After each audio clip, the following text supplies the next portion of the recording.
Queen Hai stood tall in her golden armor, looking down at the human man who had just become her husband. The wedding ceremony was over, but she felt no joy. This marriage was not about love. It was about keeping peace between her empire and the human worlds. The great temple still echoed with the sounds of the traditional war drums, but now everything was quiet. David was nothing like the warriors she knew. He was shorter than most Iran males, with soft brown hair and kind eyes behind thin glasses. When he spoke, his voice was quiet and gentle. He smiled often and said please and thank you for everything. Her people saw this as weakness. In Iran culture, strength was everything. A male should be loud, aggressive, and ready to fight at any moment. "Your Majesty," David said with a small bow, "thank you for this honor. I hope we can build a good friendship between our peoples." Hai's general stood behind her, trying not to laugh. General whispered loudly enough for everyone to hear, "The queen has married a pet, not a man. Look at him bow like a servant." David heard the comment but only smiled and nodded politely at the general. This made the other Iran warriors shake their heads in disgust. A real warrior would have challenged to combat for such an insult. Instead, the human acted like the words meant nothing to him. "He has no pride," muttered Admiral X. "What kind of male lets others mock him without fighting back?" The first weeks of marriage were strange for Hai.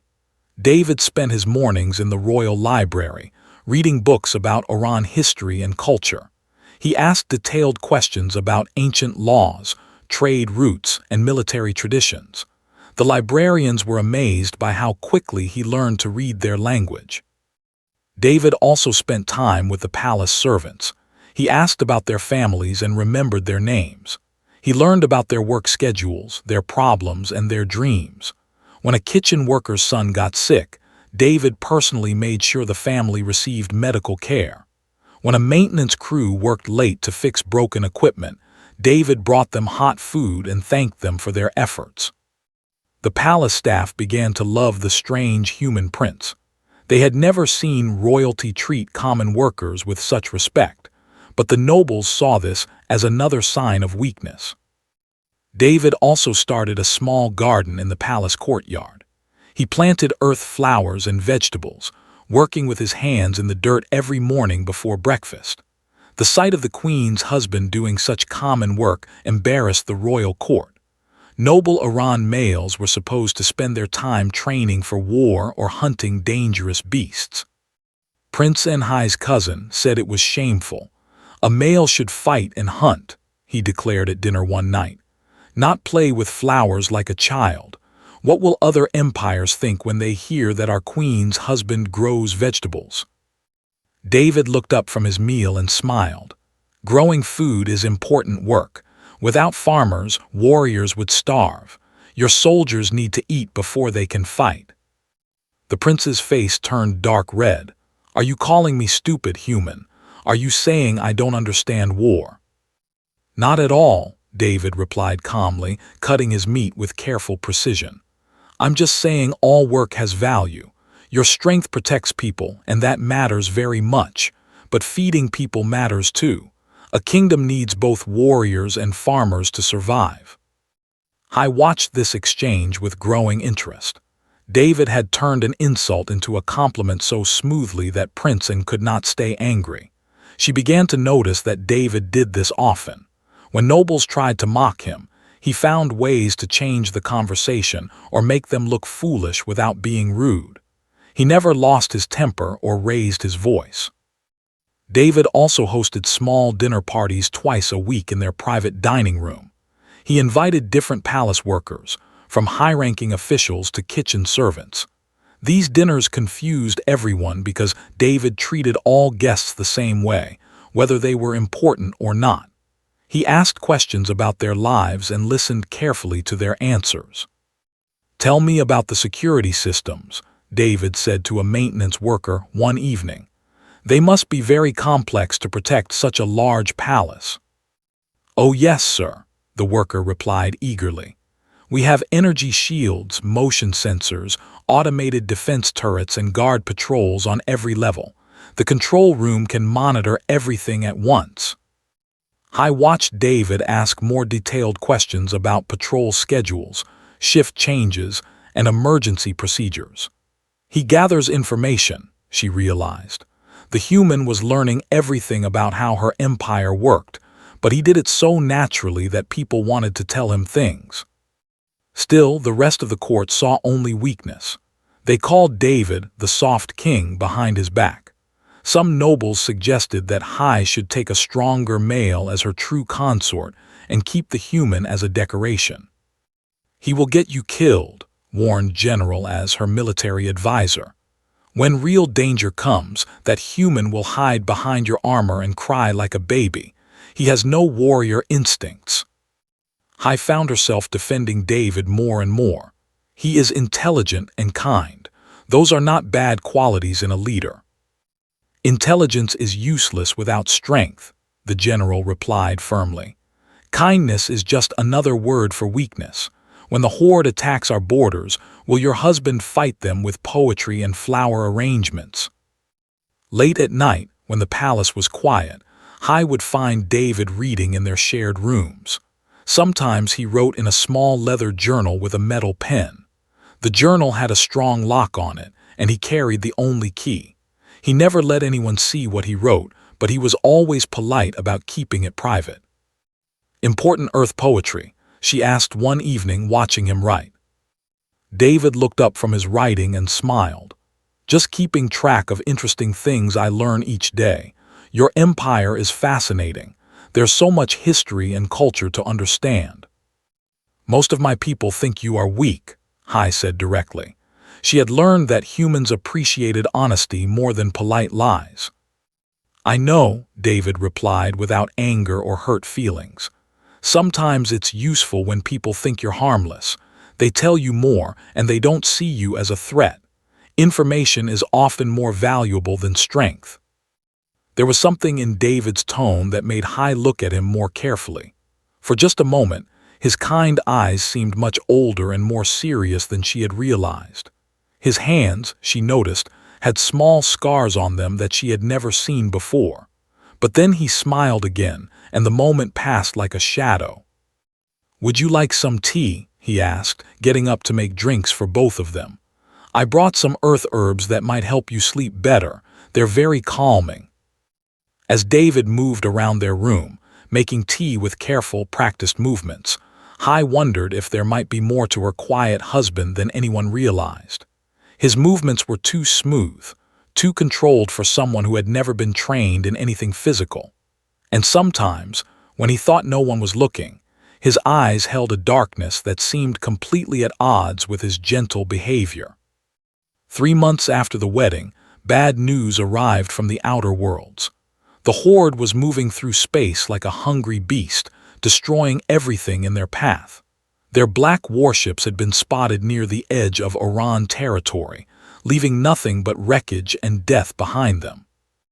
The messenger who brought the news was a young scout named. He stood trembling in the throne room, his uniform torn and bloody. "Your Majesty," he gasped, "the mining colonies on Theta Prime are gone. Everyone is dead. They took no prisoners." Hai felt ice form in her stomach. The Theta Prime colonies housed over 2 million people, including many families with young children. "How long ago?" she demanded. 3 days, Your Majesty. By the time we got there, the planets were burning. The left messages in the wreckage. They're coming for the core worlds next." Hai called an emergency meeting of her war council immediately.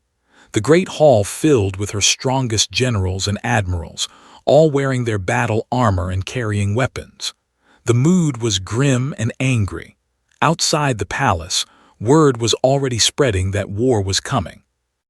David sat quietly in a corner chair, taking notes in his leather journal as usual. Some of the generals looked at him with annoyance, wondering why the soft human was allowed in such an important military meeting. But Hai had learned to value his observations, even if she didn't fully understand why. General spread a massive star map across the large table. Red marks showed where they had attacked in the past month. The pattern was clear and terrifying. "They destroyed the mining colonies on Theta Prime 3 days ago," he reported grimly. Before that, the agricultural worlds of Sector 7, the trading station at No Survivors Anywhere. They're moving toward our core worlds in a straight line. How many ships do they have? Asked Admiral X, studying the map with professional interest. Our scouts counted at least 300 warships before they were detected and killed. Maybe more. The travel in a massive fleet, hitting hard and fast before moving on. They don't leave any witnesses to tell us exact numbers. I studied the map with growing concern. The Horde was the most feared enemy in this part of the galaxy. They were nomads who lived only for war and conquest. For centuries, they had swept through space, enslaving or killing everyone they found. No empire had ever been strong enough to stop them permanently. What about their leader? She asked, though she already knew the answer would be bad news. General's expression grew darker. Warlord the Render leads them personally. He's the one who sent the challenge message. It arrived this morning. The general activated a holographic projector. The image of a massive alien appeared in the center of the room, looked like something from a nightmare. His red skin was covered in ritual scars and old battle wounds. His yellow eyes burned with cruel intelligence. When he spoke, his voice sounded like grinding metal. Queen of the Oran, the recorded message began, I am Warlord the Render, chosen champion of the Horde. Your people have grown soft and weak behind their walls. I challenge you to single combat according to the ancient laws. If you win, my Horde will leave your territory for 50 years. If I win, your people become our slaves forever. You have 7 days to accept or refuse. Choose wisely. The hologram flickered and disappeared, leaving the room in heavy silence. If he wins, we become their slaves, Hai said quietly. If I refuse his challenge, we look weak and every other enemy in the galaxy will attack us too. The council erupted in angry voices. Some generals wanted to gather their fleets and attack directly. Others suggested retreating to defensive positions around the core worlds. A few cowards whispered about surrendering without a fight to save lives. We have the strongest military in this sector, Admiral X argued. Why should we risk everything on single combat? Let's fight them ship to ship. Because they have 400 warships and we have 150, General S replied harshly. Even if we won, half our worlds would be destroyed in the fighting. Millions would die. And if the Queen loses the single combat, we all become slaves anyway, added General. Silence, Hai commanded. The room became quiet instantly. I will accept his challenge. It's our best chance to protect our people. Your Majesty, General S protested, is a monster. He stands 3 meters tall and weighs as much as a small vehicle. He has killed dozens of champions from other worlds in personal combat. His strength is legendary. And he cheats, added Admiral X grimly. Intelligence reports say he's never fought a truly fair battle. He always finds ways to gain advantages. From his corner, David spoke for the first time during the meeting. What are the specific rules of this combat challenge? Several generals turned to stare at the human with barely hidden irritation. Why was this weak creature asking questions about warrior business? Ancient tradition going back thousands of years, Admiral X answered with annoyance. Single combat between leaders, witnessed by representatives from many worlds. Each fighter may bring 1 second for support and advice. The fight continues until one combatant surrenders or dies. David nodded thoughtfully and wrote something in his journal. And the second can intervene if there's cheating or outside interference. The second's role is mostly ceremonial, General explained impatiently. They tend wounds between rounds and offer water or encouragement. They're not supposed to fight unless directly attacked. Only the bravest warriors ever serve as seconds because they must stand close to the combat zone. I see, David said quietly. He wrote more detailed notes, his pen moving quickly across the page. I felt a cold weight in her stomach. She was strong and skilled with both sword and energy weapons, but was legendary. She had seen recordings of his previous fights. He moved like a wild animal despite his size, fast and brutal and cunning. Worse, he was known for using dirty tricks when he thought he could get away with it. "I will need to choose my second carefully," she said aloud, looking around the room at her best warriors. "I volunteer," declared Princeton immediately, stepping forward with his hand on his sword. "Let me serve you in this honor, cousin. I would be proud to stand beside you against these barbarians." Other nobles quickly offered themselves as well. General as stepped forward, his face serious. General volunteered, as did Admiral X and 3 other high-ranking officers. It would be a great honor to serve as the Queen's second in such an important battle, and everyone wanted the glory. Then David stood up from his corner chair. His movement was quiet but somehow commanded attention. "I request the right to serve as your second, Your Majesty." The room exploded with shocked laughter that echoed off the stone walls. General laughed so hard he had to hold his sides. "The human wants to face the horde. This is the funniest thing I've heard all year." "Sit down, little man," Princeton said with a cruel smile. "This is work for real warriors, not gardeners who play with flowers. You'd probably faint at the sight of blood." But David did not sit down. Instead, he walked to the center of the room and faced Hyde directly. His usual gentle expression had been replaced by something more serious and determined.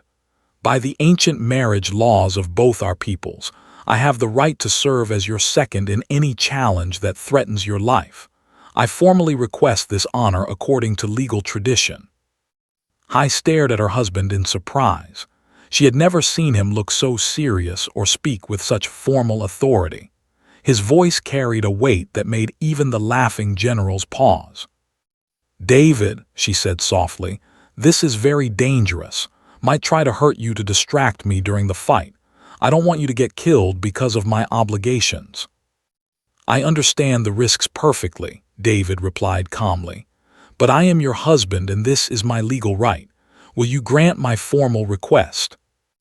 The generals were still chuckling and making jokes about the brave little human who wanted to play warrior, but Hyde noticed that David's posture had changed.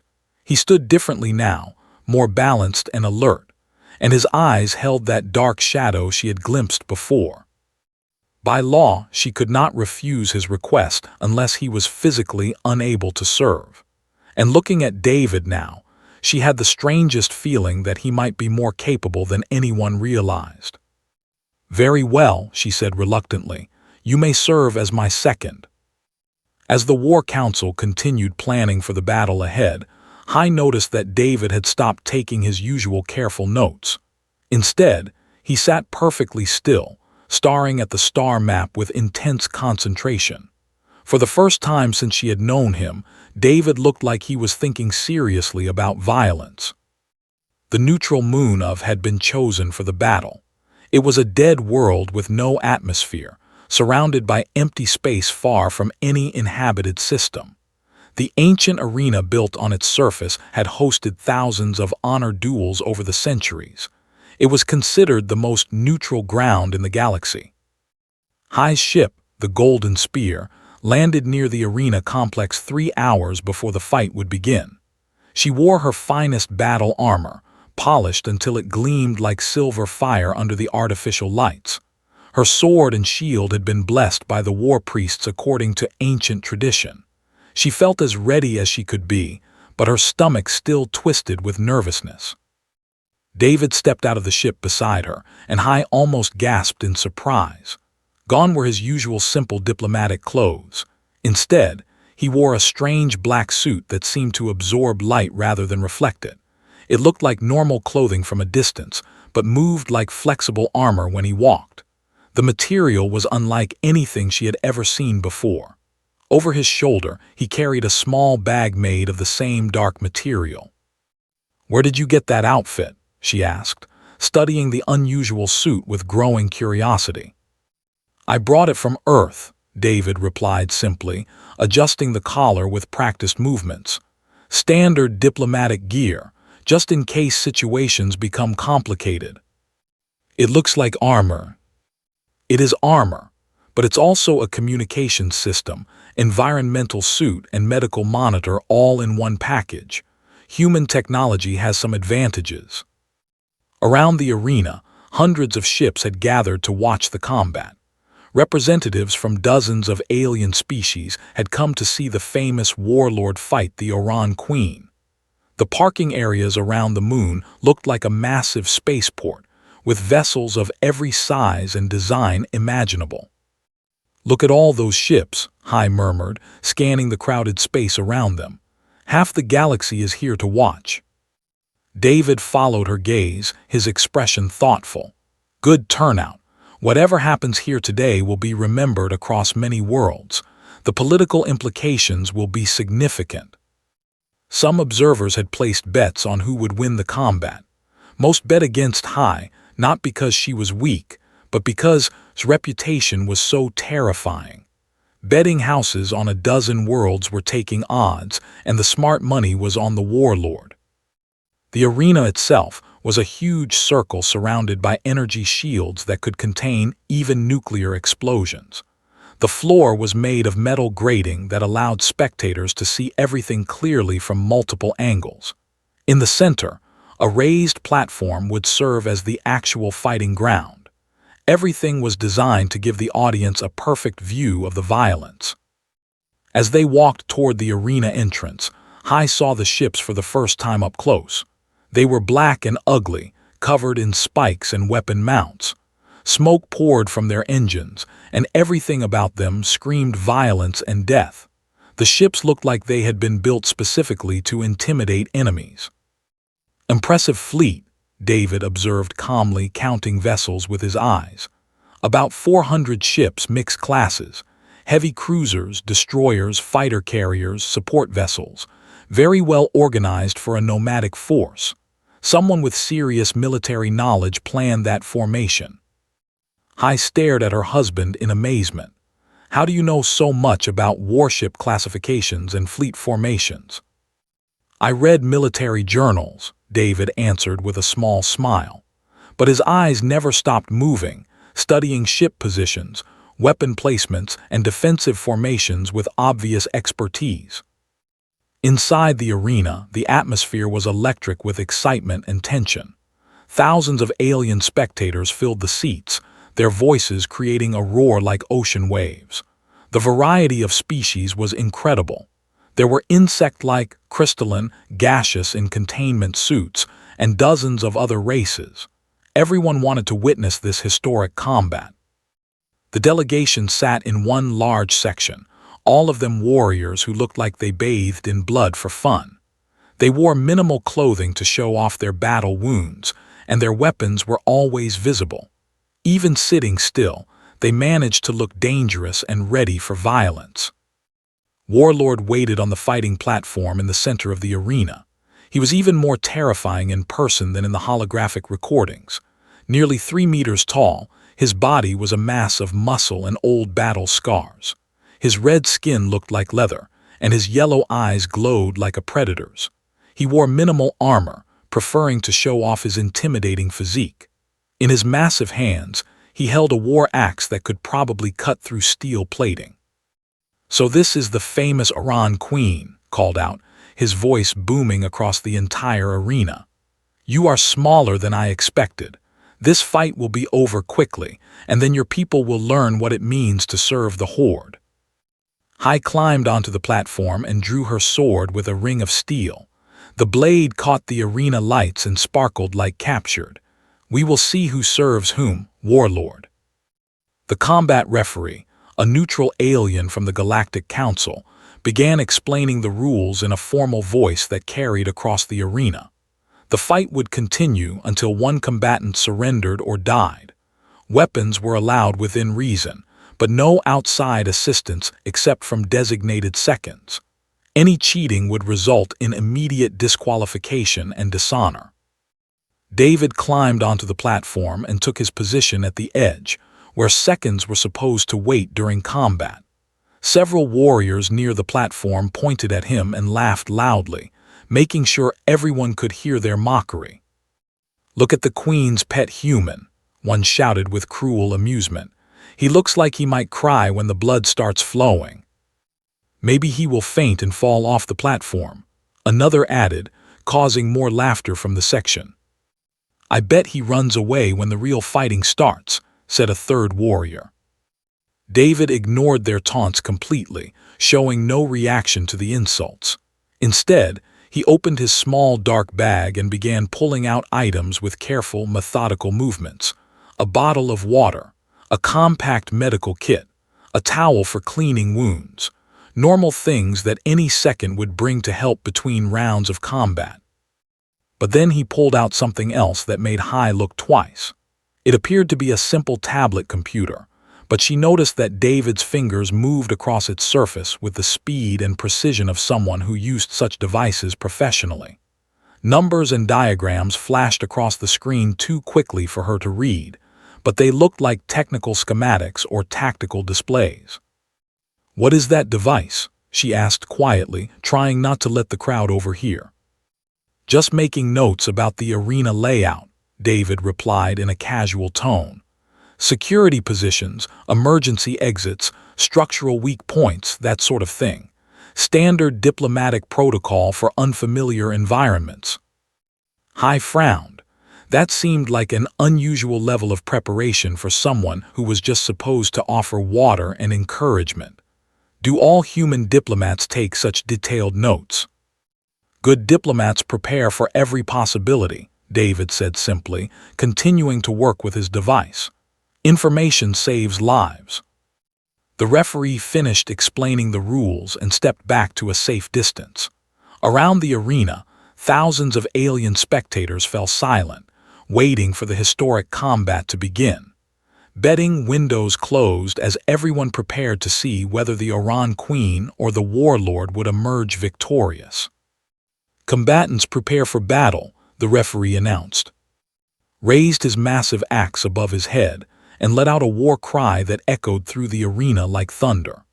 The sound was so loud and terrifying that some spectators actually covered their ears or retreated further into their seats. Hai took a fighting stance, her sword ready and her shield positioned to deflect attacks. She had trained for this moment her entire life. She was fast, skilled, and brave, but looking at the monster across from her, she wondered if her lifetime of preparation would be enough against such a legendary killer. "Begin," the referee shouted. Charged forward like an avalanche made of muscle and rage. His massive war axe swept down toward Hai's head with crushing force that could have split a tree in half. She rolled aside just in time, feeling the wind from the massive weapon as it smashed into the metal platform, leaving a deep dent in the reinforced floor. The crowd roared its approval as the historic battle began, but David barely seemed to be watching the fight. Instead, his attention remained focused on his tablet device and the crowd around the arena, as if he was looking for something specific that had nothing to do with the combat happening right in front of him. For the next 10 minutes, Hai fought for her life against the most dangerous opponent she had ever faced. Was incredibly strong and surprisingly quick for his massive size. His war axe moved like lightning, forcing her to dodge and weave constantly. Every swing could have cut her in half if it connected. She managed to score several cuts on his arms and legs with her sword, but the blade barely scratched his thick skin. Seemed to enjoy the pain, laughing each time her weapon found its mark. He was playing with her, testing her skills before moving in for the kill. During a brief pause between exchanges, Hai glanced at David. He was still standing calmly at the edge of the platform, but now he was watching the crowd instead of the fight. His tablet showed what looked like a detailed map of the entire arena complex, with red dots moving across the screen in patterns that made no sense to her. "Something is wrong," David called out to her in a voice that carried surprising authority. "They have too many warriors here, far more than they need for a simple honor guard. They're positioning themselves in attack formations." Before Hai could ask what he meant, attacked again with renewed fury. But this time, as she fought desperately to defend herself, she started to notice things too. Warriors were moving through the spectator sections, getting closer to the platform. They carried small weapons concealed under their ceremonial robes. Their movements were coordinated, like soldiers following a battle plan. Then she understood with growing horror. This was not going to be an honor duel, was planning to cheat on a massive scale. The warlord's next attack came with a secret hand signal that only his warriors would recognize. As his axe swung toward Hai in what appeared to be a normal combat move, he made a small gesture with his free hand. Immediately, 30 warriors hidden throughout the crowd jumped onto the fighting platform, weapons drawn and ready for slaughter. Ambush, someone in the audience screamed in terror. The arena exploded into chaos. Spectators fled their seats in panic as more warriors revealed themselves throughout the stadium.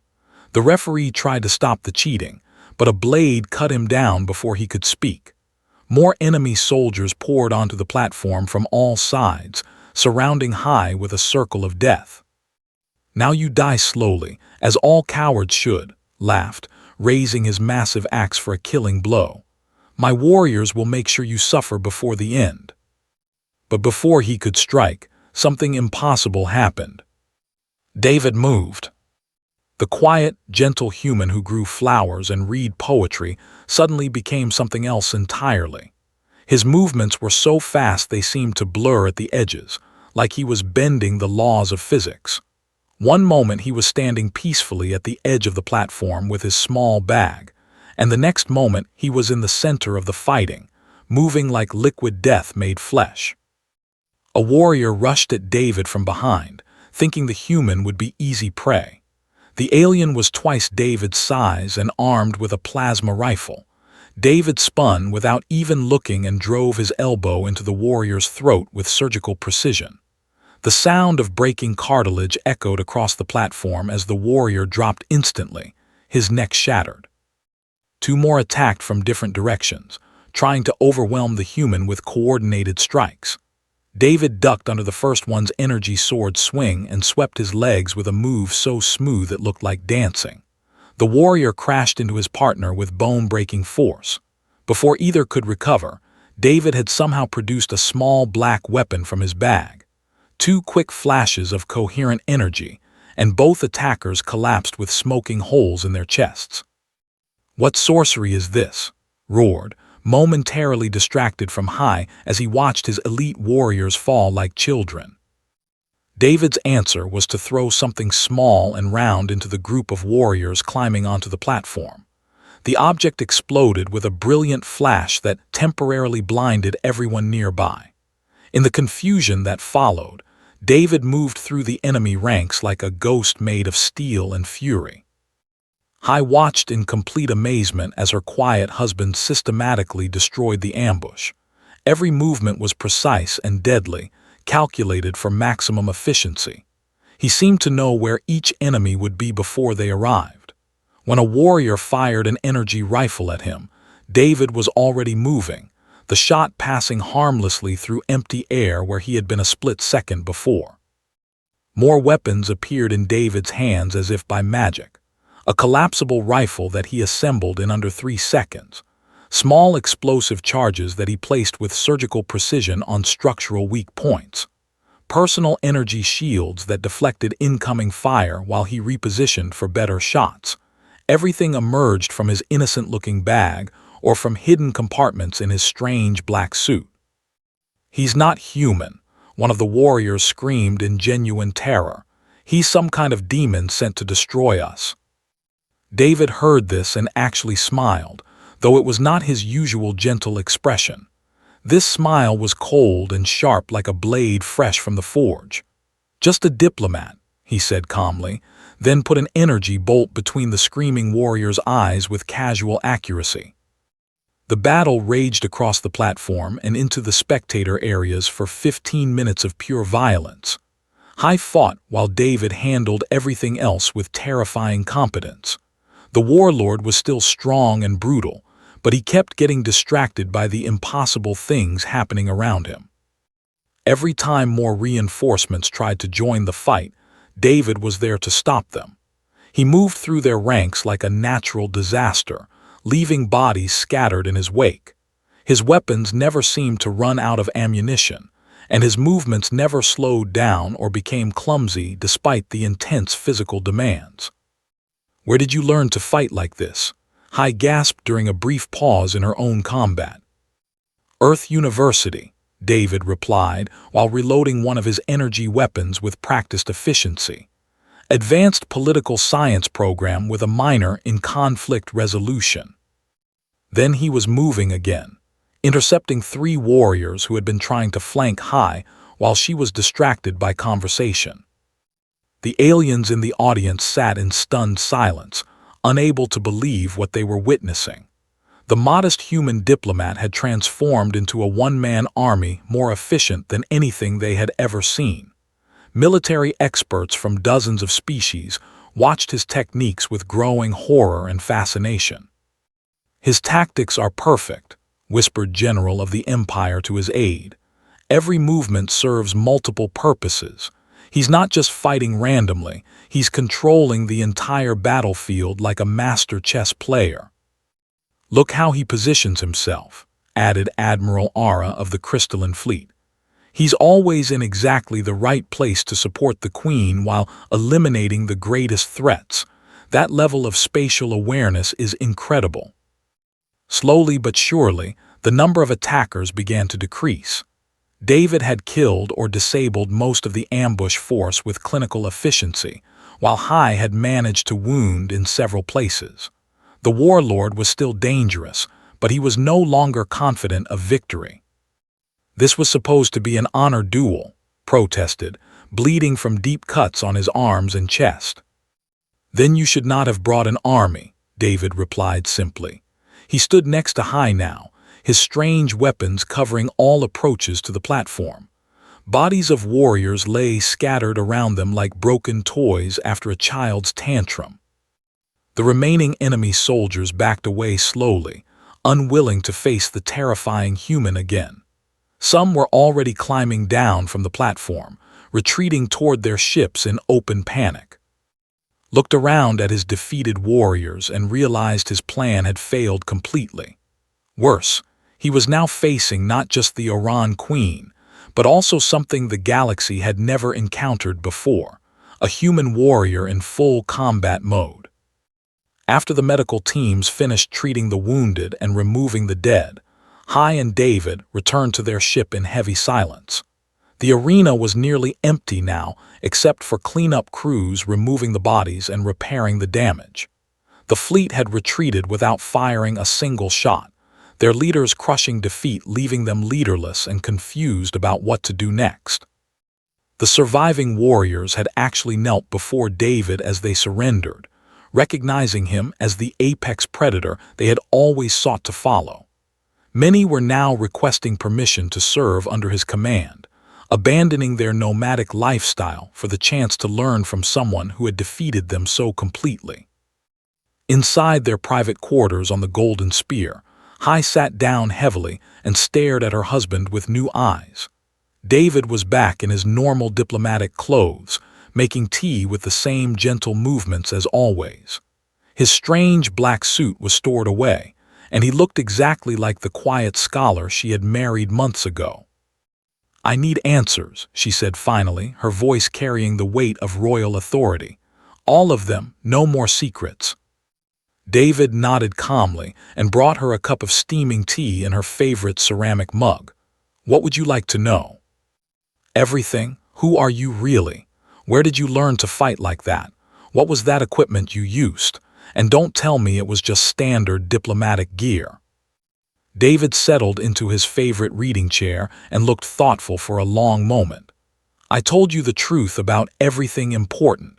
I just didn't tell you the complete truth about my background." "Explain the difference." "I really am a diplomat. I really do prefer reading books and growing plants to fighting wars. I genuinely enjoy learning about alien cultures and finding peaceful solutions to conflicts. But before I became an ambassador, I was a soldier. For 12 years, I served in Earth's Special Operations Command. I felt her blood grow cold. Even aliens who knew little about human military organization had heard whispered stories about Earth's special forces. Special operations. When humanity first made contact with alien civilizations, things did not go well at all, David continued quietly, staring out the window at the stars. We were attacked by 3 different empires within our first year of joining galactic society. They looked at us and saw what they thought were weak, primitive mammals who would be easy to conquer and enslave.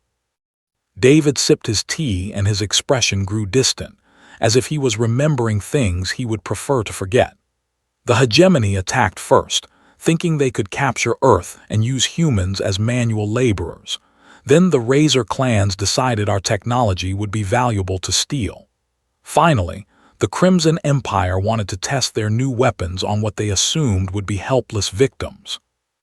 What happened? I asked, though she was beginning to suspect the answer would be disturbing.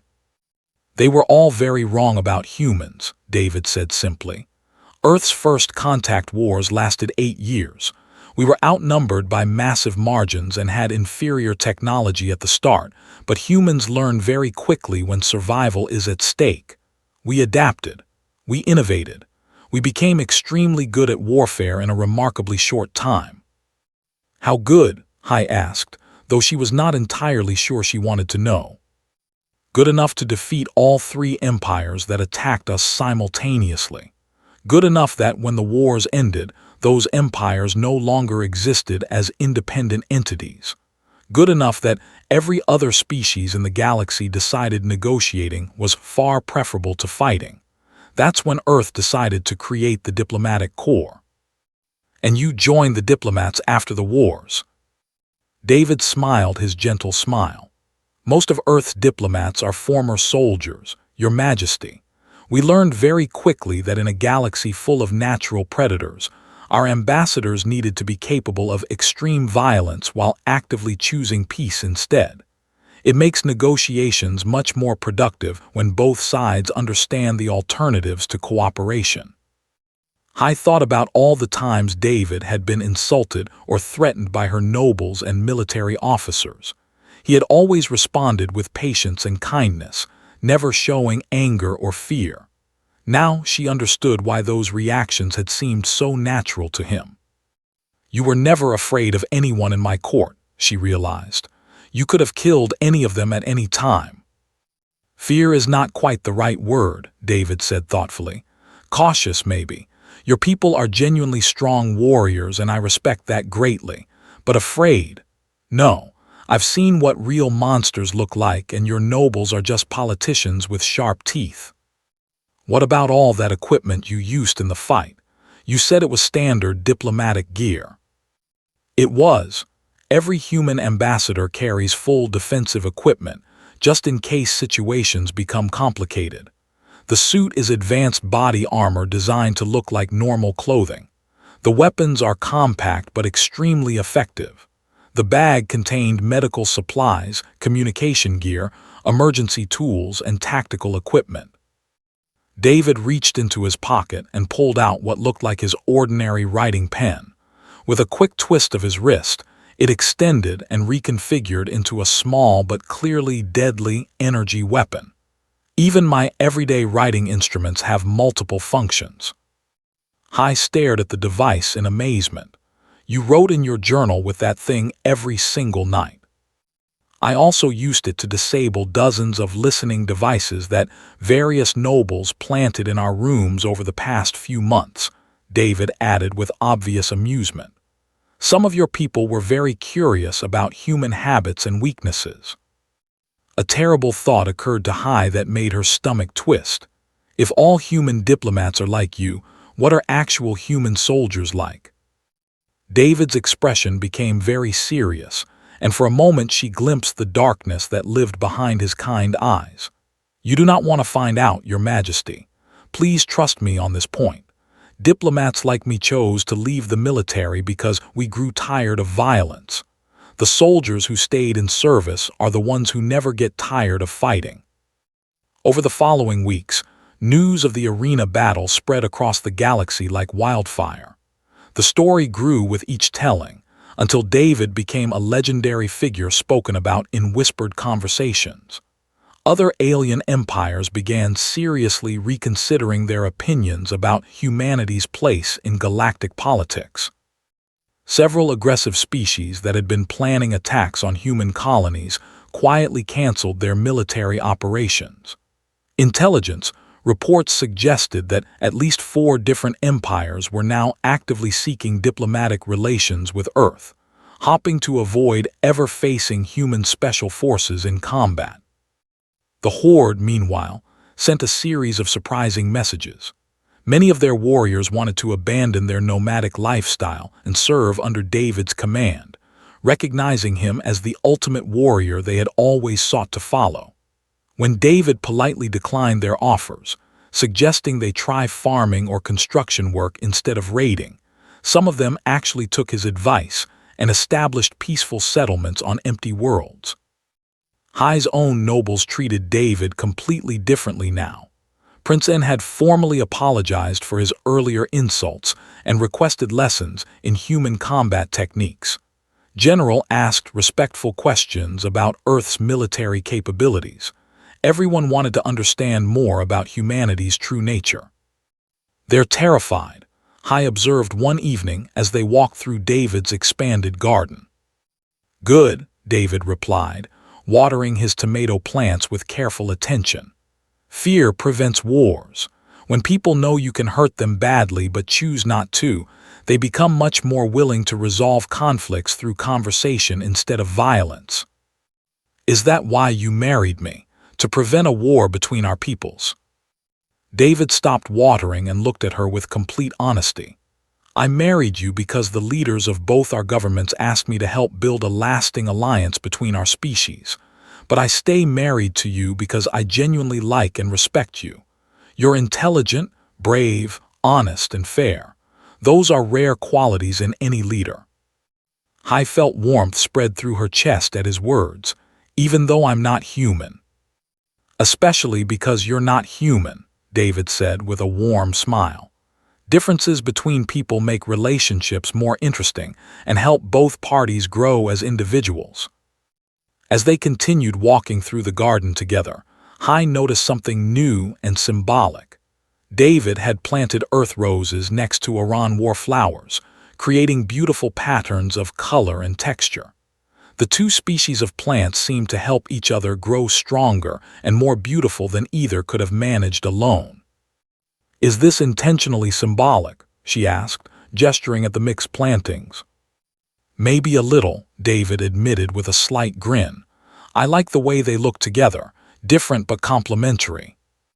That night, as High worked on routine administrative duties, she received detailed reports from her intelligence services.